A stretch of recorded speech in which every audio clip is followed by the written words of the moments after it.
ثانیہ زہرا یہ جو ایک بچی تھی، 6 مہینے کی حاملہ تھی، اور اس کو اس کے شوہر، اس کی ساس اور اس کے دیور نے مل کے قتل کر دیا تھا۔ یہ پرانی بات ہے، اور کل رات کو اس کے کیس کا فیصلہ آیا، اور ثانیہ زہرا کا جو شوہر ہے اس کو سزائے موت سنا دی عدالت نے، اور اس کا جو دیور ہے اور اس کی جو ساس ہے ان کو عمر قید سزا سنا دی گئی ہے، اور اس کے جو سسر ہیں اس کو اور ایک ان کے ساتھ اور شریک مجرم تھی ان کو رہا کر دیا گیا، بری کر دیا گیا۔ لیکن ناظرین، آج جو ثانیہ زہرا کے والد ہیں انہوں نے میڈیا سے گفتگو کرتے ہوئے کہا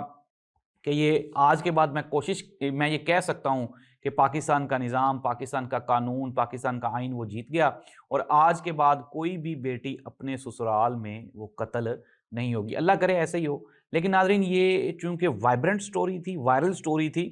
سوشل میڈیا کے اوپر، مین سٹریم میڈیا کے اوپر یہ بہت چلی، لوگوں نے بہت پروگرام کیے، اور کریڈٹ گوز ٹو میڈیا۔ 90% جو کریڈٹ ہے وہ سوشل میڈیا کو جاتا ہے، کیونکہ اگر سوشل میڈیا ثانیہ زہرا کے لیے آواز نہ اٹھاتا تو یہ جو فیصلہ آیا ہے عدالت سے،